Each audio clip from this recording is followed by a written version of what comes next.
Brock was there. Brock Lesnar Brock Lesnar was there right about that same time. Yeah. Okay. This is what I've always heard. Did Jimmy have a conflict with Brock Lesnar? Yes. And what was that about? All right. Well, I'll clean this up as best I can. Jimmy's wife, and Brock and I had already had a run in because he thought that I had kissed his girlfriend. And we were wrapping up at a boys club, and I was soaked in sweat. The boys club was like 110 degrees inside, no air conditioning, just a big fan to blow on us. I'm wearing a copper colored preacher's shirt with the collar that buttons at the top, soaked in sweat. Brock had been to my home 10 or 15 times to watch pay-per-views and have pizza and hot dogs and shit, watching WWE pay-per-views. All the guys would come over to my house and watch them because Cornette would never fucking do that with the guys. So every time that Brock's girlfriend would leave, she'd give me a hug and we'd kiss each other on the cheek. No big deal. Never was, not then. And Brock saw it happen every goddamn time.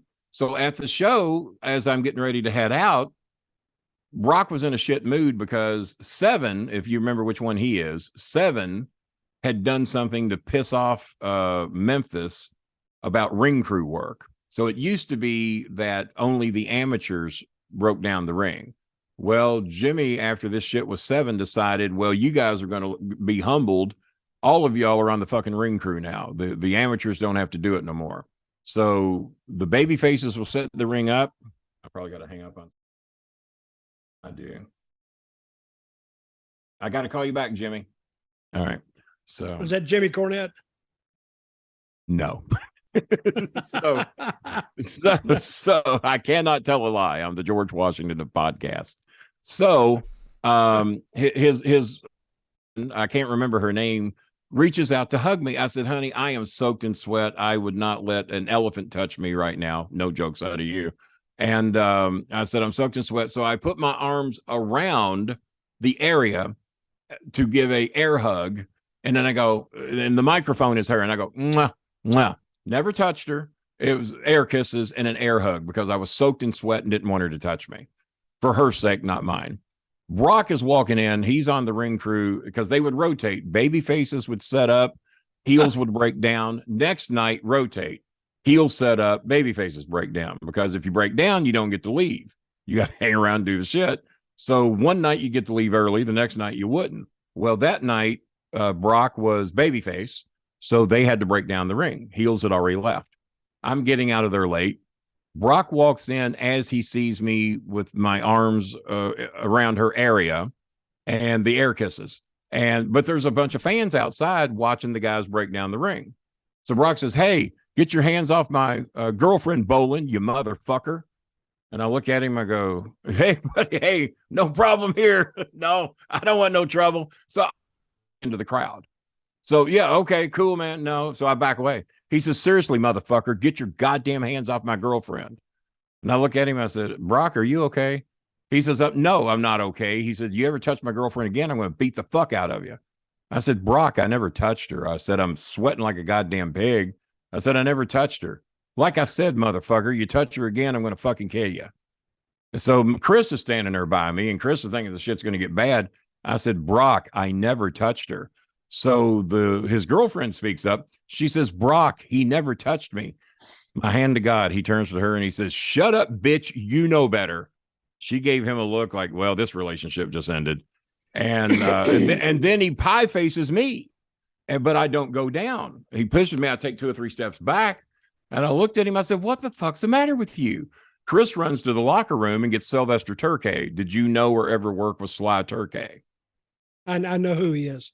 Yeah, the college champion from NC State, big badass motherfucker. You don't screw with Sly Turkey, and even Brock Lesnar. So Sly comes up, and I managed Sly. He was in my group. He comes up. He says, "Hey, Brock, don't know what your problem is, but if you want to fight somebody, you can fight somebody your own size. You want to fight, you can fight me." Brock just looks at him and walks out. He backed down the mighty Brock Lesnar. Now we don't know if that shit would have happened 2 years later. But that night, Brock didn't want no part of Sly Turkey. He walked out, said, fuck it.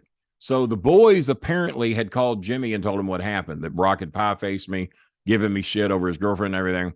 So Jimmy calls me when I get home. He says, Kenny, and then I will get to what happened with Jimmy and Brock in just a minute. He says, the short version. He says, Brock, he says, Kenny, did Brock put his hands on you tonight? I said, yeah, one of them. He said, over what? I said, he thought I kissed his girlfriend. He said, did you? I said, no. I said, I gave her an air hug and air kiss. I said, but I didn't touch her. He says, it doesn't matter. He said, I don't give a fuck if you stuck her tongue down your throat, down her throat. He doesn't have the right to put his hands on you. Your office. I said, I'm office. I said, when did that happen? He says, your office. You book personal appearances. You sell advertising. Your fucking office. You don't put your hands on goddamn office. I said, okay. What are we going to do about it? He says, I'm calling Brock right now. So he calls Brock, cusses him out, tells him you don't put your goddamn hands on Bolin or anybody else that's in the office or anybody as far as that goes. You call Bolin and you apologize. Phone rings. I see it light up Brock Lesnar. I go, oh boy, this ought to be fun. So I answer the phone. I said, hello, Kenny? I said, yeah, this is Brock Lesnar. I said, I see the ID. I said, what's up? Well, I just had a talk with Jimmy Cornette. I said, yeah. He tells me I need to apologize to you. I said, He says, so Kenny, I'm sorry. I said, all right. He said, but don't ever put your hands on my girlfriend again. And I said, all right, Brock. That's a deal. That's a deal. Jimmy calls me about 15 minutes later. He said, hey, did Brock call you? I said, yeah. He said, what did he say? I said, well, he told me that you talked to him and he said he was told to apologize. He said, did he?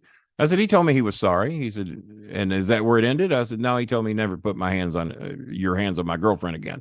He said he had to fucking get his shit in, didn't he? That's not what I told him. So they aired him out again. Apparently Jim Ross got in his shit.